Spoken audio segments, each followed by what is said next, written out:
kita melihat bagaimana Bapak Presiden kita Jokowi mau datang dan menemui DND kemarin. Dia mau menerima kehidupan orang-orang di sana dengan berkunjung secara tiba-tiba malam hari. Penerimaan yang terjadi oleh Bapak Presiden kita sungguh luar biasa. Ia mau menerima orang-orang Katolik, Bapak Uskup, orang-orang yang berbeda budaya. Karena Pak Jokowi itu Jawa, sana Flores. Tidak mudah untuk bisa memahami seperti ini. Dan diterima dengan baik. Bukan karena Pak Jokowi Presiden, tetapi bagaimana dalam sikap secara tulus menerima setiap budaya di seluruh Indonesia ini. Maka semoga kita pun mau belajar dan mau menerima setiap dari kita. Tetapi terlebih adalah karena Kristus Tuhan yang telah terlebih dahulu mencintai kita. Dia mau mendoakan kita setiap hari. Meskipun kadang mungkin kita bertanya, kalau Yesus Tuhan, mengapa dia berdoa? Lalu dia berdoa kepada siapa? Lalu siapa dia kok sampai berdoa? Silakan dicari jawabannya. Kalau Yesus Tuhan, mengapa dia berdoa?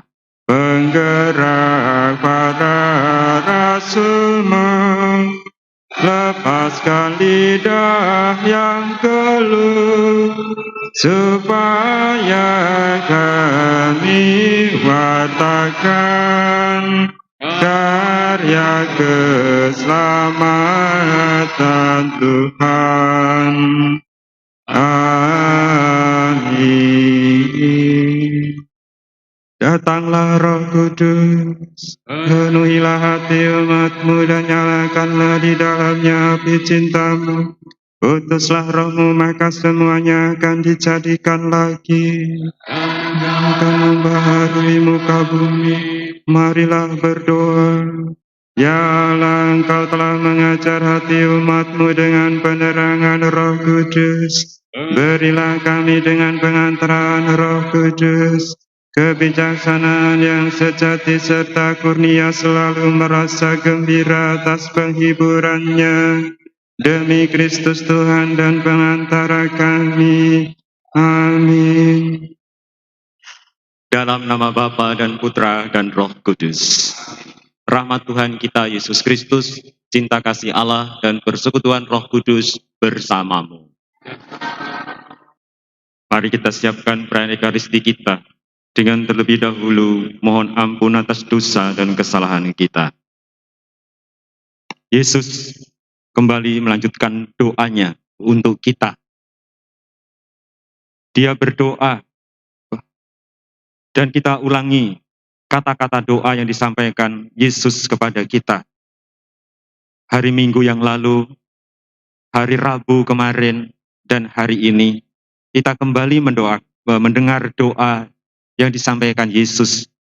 Dia memohon agar dia bersama dengan kita yang tinggal di dunia ini tetap bersatu.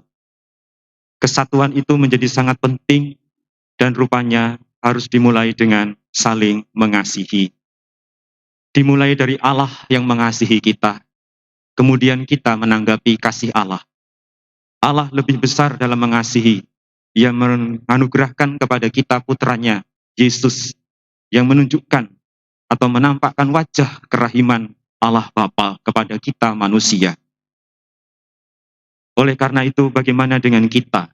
Kita pun perlu untuk terus membangun kesatuan di dalam hidup kita. Berusaha dimulai dengan terus-menerus dalam hidup kita, dalam komunitas kita, dalam keluarga kita, saling memaafkan, saling mencintai, saling mengampuni, saling memberikan perhatian, dan itu dimulai dari komunitas.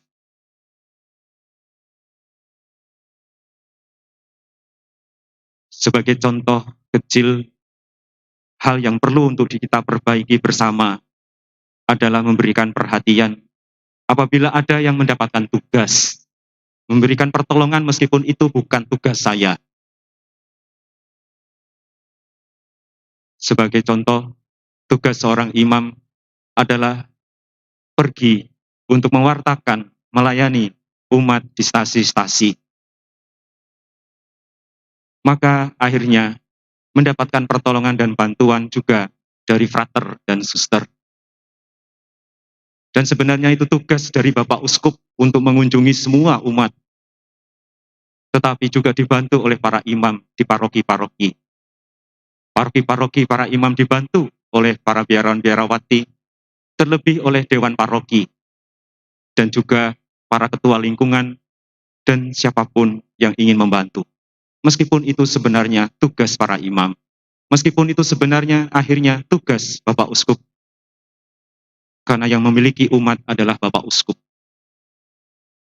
Demikianlah kita harus saling membantu, saling menolong, memberikan perhatian.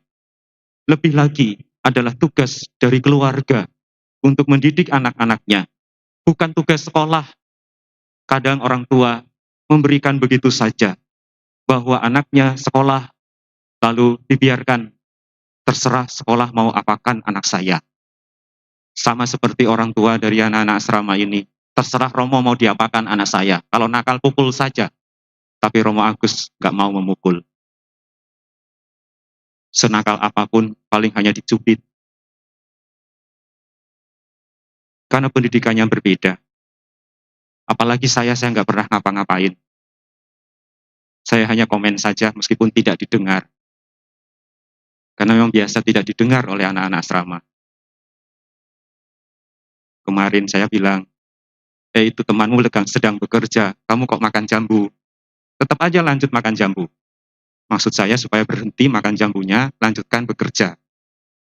Kemudian pagi ini, itu temanmu belum selesai memasak. Kamu nggak bantu kah?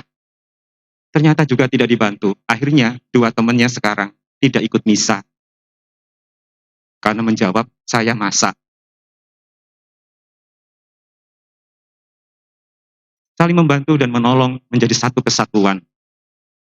Kita bisa juga untuk saling memaafkan. Semoga hidup kita semakin hari belajar untuk menerima orang lain dengan baik, sebagaimana Allah menerima setiap orang dari kita.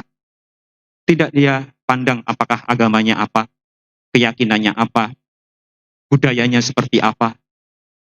Maka kita melihat bagaimana Bapak Presiden kita Jokowi mau datang dan menemui di ND kemarin. Dia mau menerima kehidupan orang-orang di sana dengan berkunjung secara tiba-tiba malam hari. Penerimaan yang terjadi oleh Bapak Presiden kita sungguh luar biasa. Ia mau menerima orang-orang Katolik, Bapak Uskup, orang-orang yang berbeda budaya, karena Pak Jokowi itu Jawa, sana Flores. Tidak mudah untuk bisa memahami seperti ini. Dan diterima dengan baik. Bukan karena Pak Jokowi Presiden, tetapi bagaimana dalam sikap secara tulus menerima setiap budaya di seluruh Indonesia ini. Maka semoga kita pun mau belajar dan mau menerima setiap dari kita. Tetapi terlebih adalah karena Kristus Tuhan yang telah terlebih dahulu mencintai kita. Dia mau mendoakan kita setiap hari. Meskipun kadang mungkin kita bertanya, kalau Yesus Tuhan, mengapa dia berdoa? Lalu dia berdoa kepada siapa? Lalu siapa dia kok sampai berdoa? Silakan dicari jawabannya. Kalau Yesus Tuhan, mengapa dia berdoa? Mari kita mohon tujuh karunia Roh Kudus. Datanglah ya Roh Hikmat, turunlah atas diri kami, ajarlah kami menjadi orang bijak, terutama agar kami dapat menghargai, mencintai, dan mengutamakan cita-cita surgawi, dan semoga kami kau lepaskan dari belenggu dosa dunia ini. Datanglah ya Roh pengertian, turunlah atas diri kami, terangilah budi kami, agar dapat memahami ajaran Yesus Sang Putra, dan melaksanakannya dalam hidup sehari-hari. Datanglah ya Roh nasihat, dampingilah kami dalam perjalanan hidup yang penuh gejolak ini. Semoga kami selalu melakukan yang baik dan menjauhi yang jahat. Datanglah ya Roh keperkasaan, kuatkanlah hamba-Mu yang lemah ini, agar tabah menghadapi segala kesulitan dan derita. Semoga kami kau kuatkan dengan memegang tangan-Mu yang senantiasa menuntun kami. Datanglah ya Roh pengenalan akan Allah, ajarlah kami mengetahui bahwa semua yang ada di dunia ini sifatnya sementara saja. Bimbinglah kami agar tidak terbuai oleh kemegahan dunia. Bimbinglah kami agar dapat menggunakan hal-hal duniawi untuk kemuliaan-Mu. Datanglah ya Roh kesalehan, bimbinglah kami untuk terus berbakti kepadamu. Ajarlah kami menjadi orang yang tahu berterima kasih atas segala kebaikan-Mu dan berani menjadi teladan kesalehan bagi orang-orang di sekitar kami. Datanglah ya roh takut akan Allah, ajarlah kami untuk takut dan tunduk kepadamu, dimanapun kami berada. Tegakkanlah kami agar selalu berusaha melakukan hal-hal yang berkenan kepadamu. Amin. Marilah mewartakan misteri iman kita.